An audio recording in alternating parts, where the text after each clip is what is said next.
Tugasku menemanimu.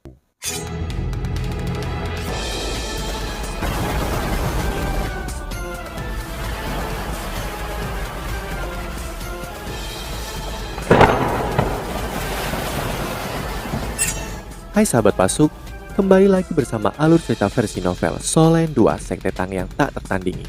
Jangan lupa like, subscribe, dan nyalakan tanda lonceng. Mari kita lanjutkan. Aku salah satu dari 6 yang bertanggung jawab atas gudang. Selain itu, aku adalah penanggung jawab utama. Aku wakil supervisor. Aku sudah mulai mempersiapkan sejak bertahun-tahun yang lalu. Sangat ketat di gudang, tapi aku punya metode. Tidak ada yang lebih baik daripada aku dalam menciptakan logam langka palsu.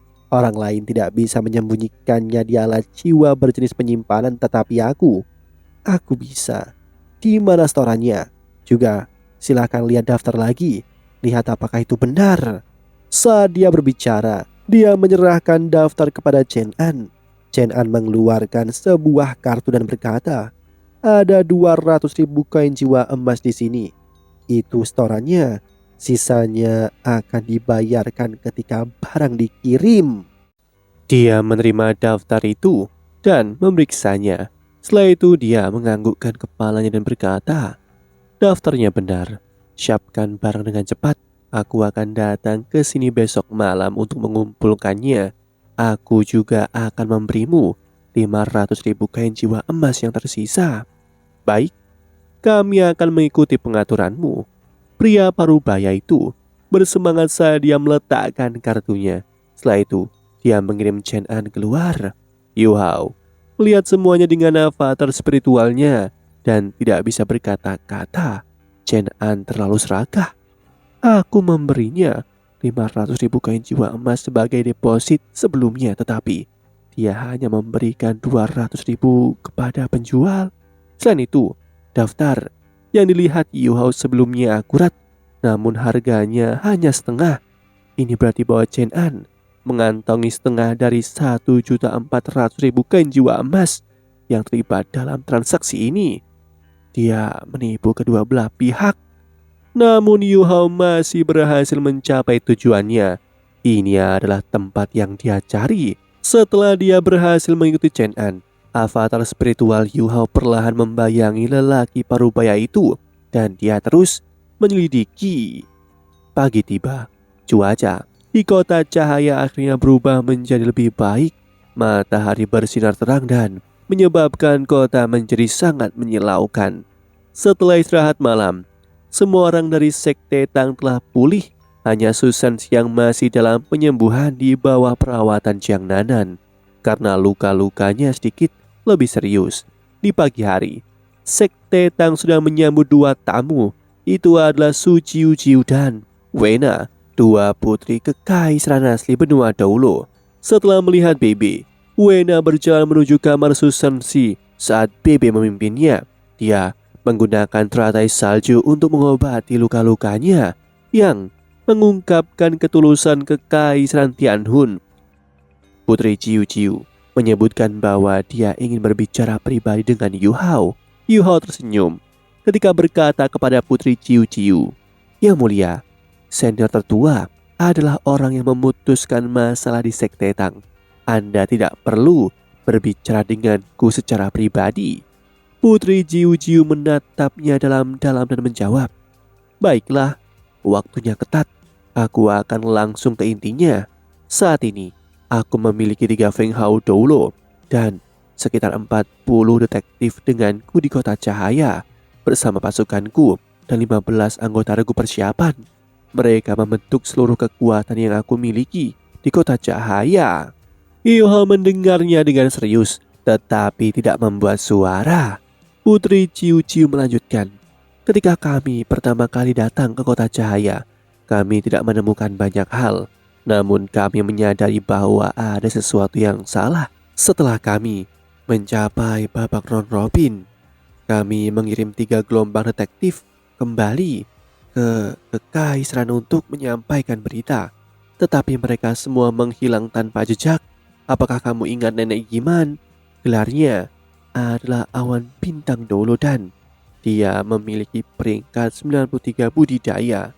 Ketika 3 gelombang detektif menghilang, dia secara pribadi kembali ke Kekaisaran Starlo. Namun kami juga kehilangan berita tentangnya.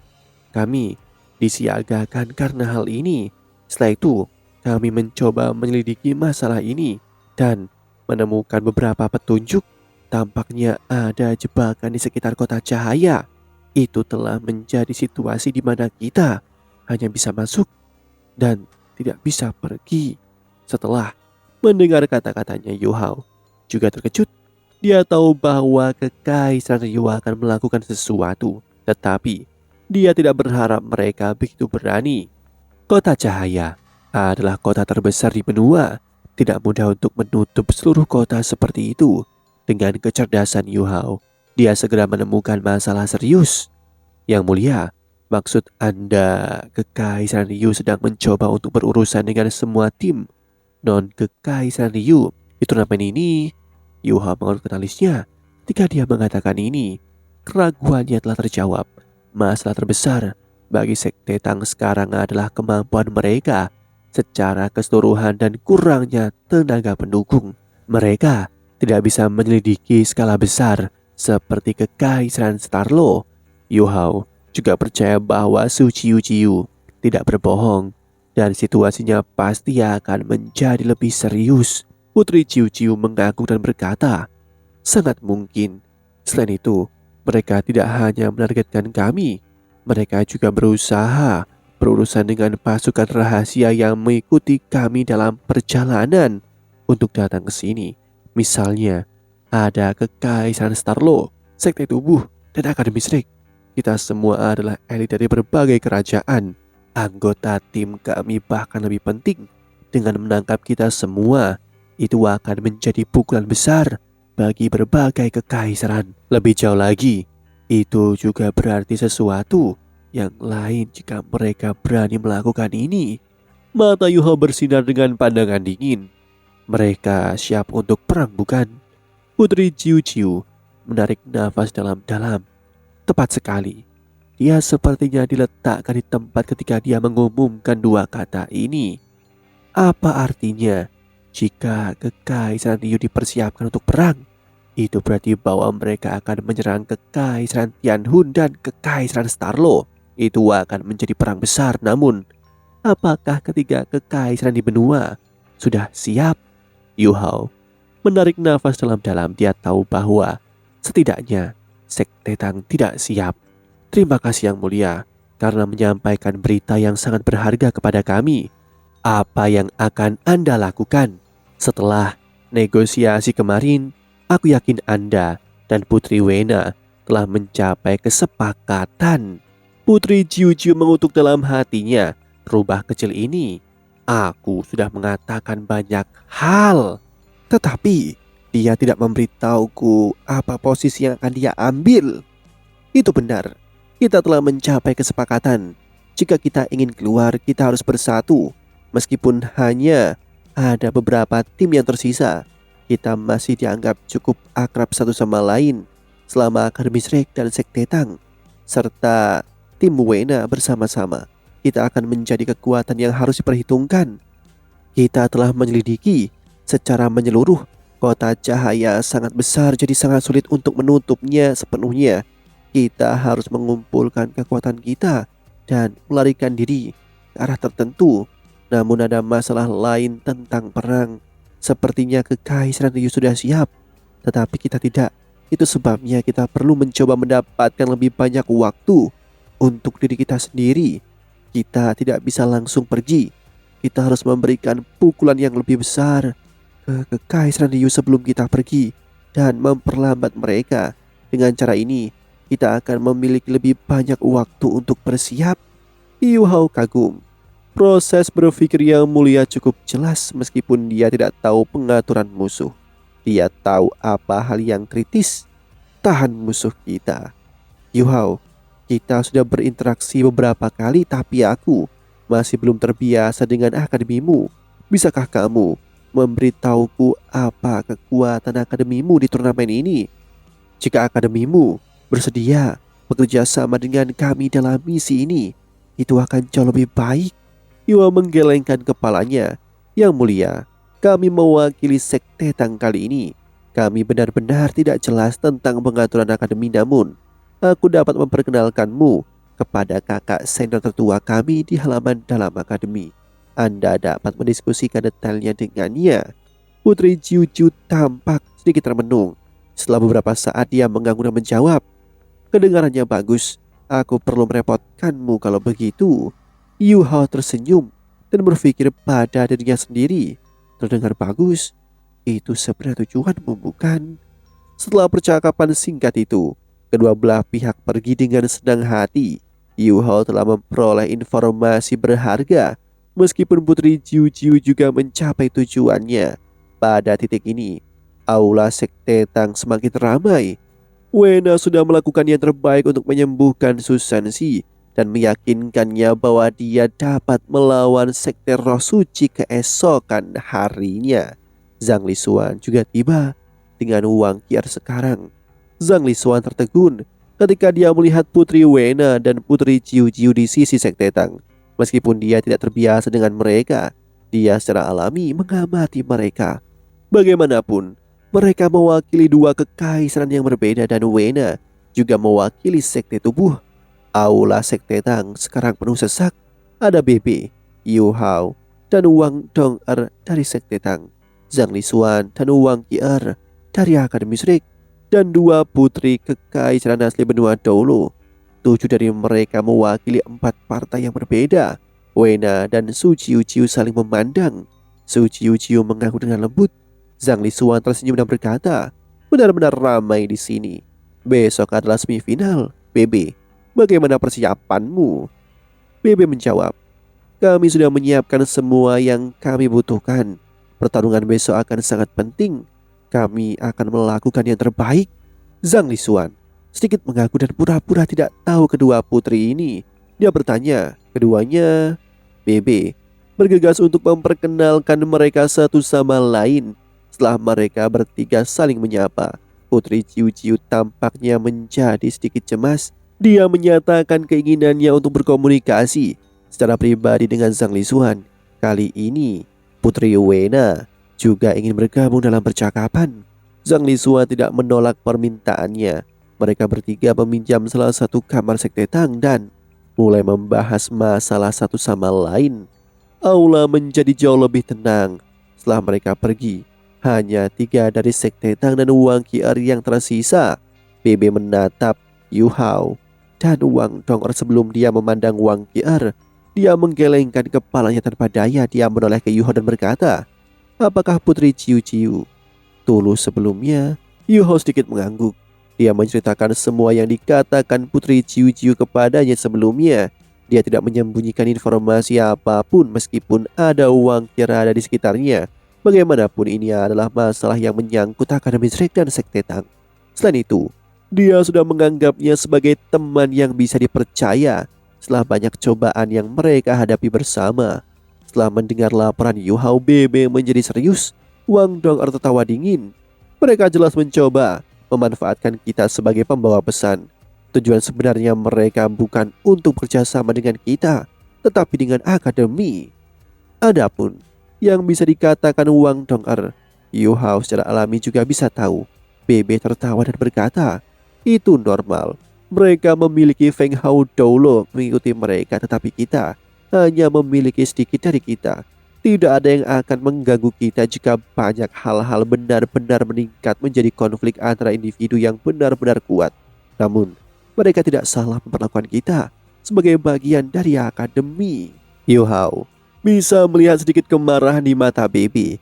Setelah mengenalnya begitu lama, Yuhao jelas menyadari bahwa Bebe sebenarnya adalah orang yang sangat bangga.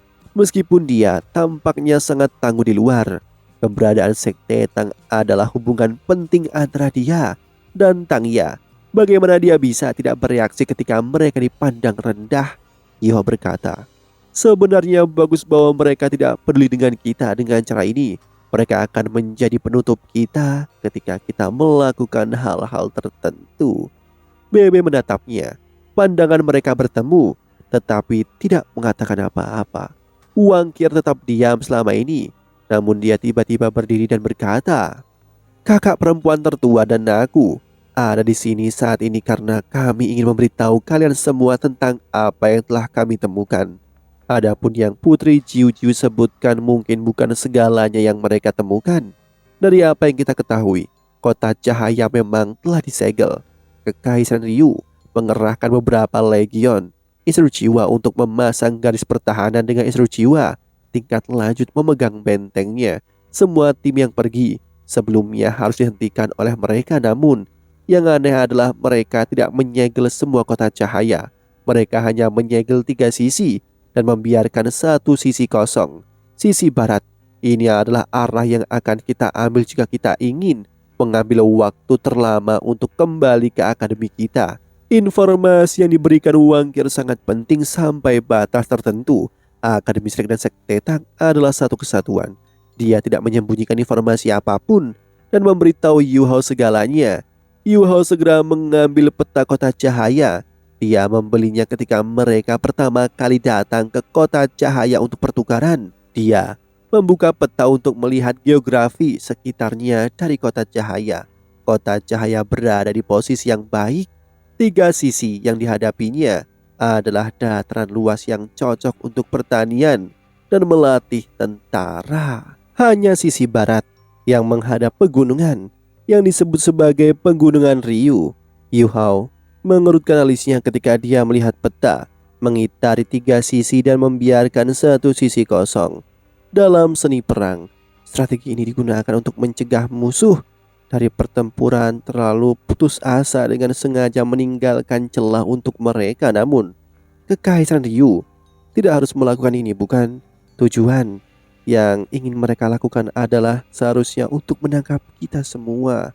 Mengapa mereka meninggalkan jalan keluar untuk kita?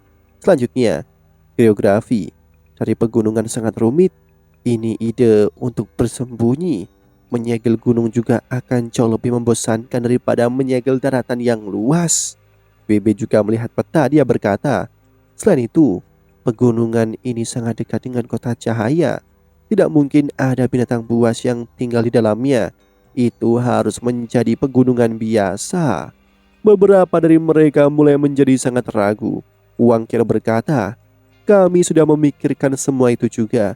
Dari penampilan, situasi yang paling mungkin adalah karena Kekaisaran Ryu tahu bahwa kombinasi akademi kita dan sekte tubuh akan terlalu kuat. Itu sebabnya mereka meninggalkan jalur pelarian.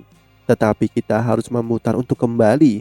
Setidaknya ini akan menunda kita, namun kami tidak tahu untuk apa mereka mencoba menunda kita. Bagaimanapun, ada lebih dari 10 Feng Hao Dolo antara akademi kita, sekte tubuh, dan Kekaisaran Starlo. Jika Kekaisaran Ryu ingin menahan kita di sini, mereka harus membayar mahal. Itu mungkin bukan sesuatu yang bisa mereka tangani. Menangkap anggota tim lainnya juga akan memberikan pukulan besar bagi 3 kekaisaran di benua." Yu Hao tiba-tiba menggelengkan kepalanya dan berkata, Tidak. Nafasnya melambat saat dia berkata, "Tidak mungkin sederhana seperti itu, Wang Qier. Pikirkan tentang ini. Bahkan jika kita harus mengambil jalan memutar ke barat, berapa lama itu akan menunda kita? Mari kita bahas tidak berbicara tentang Feng Hao Dolo. Bahkan bagi kita bahkan menembus jarak tambahan dengan sangat cepat menggunakan alat jiwa tipe terbang kita. Jika Kekaisaran Ryu ingin melakukan sesuatu, mereka tidak mungkin melakukannya dalam beberapa jam tambahan. Jika mereka berhasil, aku tidak berpikir orang seperti kita dapat mempengaruhi mereka." Ketika dia berbicara sampai di sini, dia sepertinya mengerti sesuatu. Jika kita memikirkannya dari perspektif Kekaisaran Ryu, apa yang akan kita lakukan jika kita ingin berurusan dengan pesaing kita di turnamen ini? Apakah kita harus menangkap beberapa anggota dari setiap tim dan melepaskan yang lebih kuat? Bebe menggelengkan kepalanya dan berkata, "Aku pasti tidak akan melakukannya. Aku lebih suka membiarkan yang lemah pergi. Tetapi aku harus menangkap yang lebih kuat dari Shrek dan sekte tubuh. Lagi pula, baik akademi kita maupun sekte tubuh tidak bisa membawa kekuatan penuh. Ini artinya kekuatan kita sudah tersebar. Meskipun kekuatan bertarung Dari 10 Feng Hao Doulo, sangat hebat. Ini masihlah kekaisaran Ryu, dan mereka juga mendapat bantuan dari kultus roh suci bersama dengan Istri Jiwa kelas 9 mereka. Mereka cukup kuat untuk mengancam kita jika mereka bekerja sama. Iya benar. Jika mereka bisa menahan kita di sini, termasuk Feng Hao Dolo, itu akan menjadi pukulan yang besar dan kritis bagi kita. Jika aku yang memimpin operasi seperti itu, aku akan melakukan yang terbaik untuk memastikan ini terjadi. Aku juga akan mencoba yang terbaik untuk menangkap semua Feng Hao Dolo. Saat dia selesai berbicara, Bebe berhenti. Nafasnya juga bertambah cepat. Saat dia menatap mata Yu Hao, mereka bisa melihat ketakutan satu sama lain. Yu Hao menunjuk ke pegunungan Ryu di peta dan berkata, "Kalau begitu, mari kita tebak-tebakan. Tidak hanya pegunungan ini bukan rute pelarian, tetapi bahkan mungkin jalan menuju kematian. Mereka sengaja membiarkan jalan ini terbuka untuk kita dan berusaha membuat kita berpikir bahwa mereka meninggalkan jalan keluar untuk kita. Tujuan mereka adalah untuk menarik kita. Mereka benar-benar licik." Wang Kier tidak setuju. "Itu hanya apa yang kamu pikirkan. Kita telah mengirim orang untuk memeriksa pegunungan. Tidak ada yang salah dengan itu. Meskipun ada beberapa pasukan di sana untuk menjaga wilayah itu, mereka tidak akan mengancam kita. Kalian berdua mungkin bereaksi berlebihan." Yuho menjawab, "Mungkin kita tidak dapat memeriksa semuanya dan karenanya mungkin tidak baik bagi kita untuk berkomentar. Namun tebakan kita dapat dianggap rasional mengingat situasi kita sekarang." "Kier, siapa yang dikirim akademi ke sini?" Wang Kier menjawab, "Tidak banyak orang dari akademi, tetapi mereka yang lebih kuat. Penatua Swan ada di sini secara pribadi bersama dengan 4 penatua lainnya dari Pavilion Dewa Laut. Dekan Shanlin juga ada di sini. Ada total 6 Feng Hao Doulo dari akademi kita, termasuk penatua Swan. Kita memiliki 4 Doulo Transcendent." Setelah mendengar kata-katanya Yu Hao, Wang Dong'er dan Bebe, semua tercengang. Meskipun mereka tahu bahwa akademi akan memberikan bala bantuan, mereka tidak mengira barisan akan begitu kuat. Bahkan penatua Swan disertakan, dan ada 4 Doulo Transcendent di antara 6 Feng Hao Doulo. Apa artinya ini? Itu berarti hampir setengah dari eselon atas Akademi Shrek ada di sini. Hanya Dekan Yan Shaoze yang tersisa di Akademi Shrek, dan untuk memegang benteng. Perasaan hangat muncul di hati mereka. Mereka tersentuh oleh penghargaan Akademi atas keselamatan mereka. Demikianlah kisah untuk kali ini. Sahabat Pasuk, jangan sedih, jangan bimbang, apalagi galau. Karena aku kan selalu menemanimu.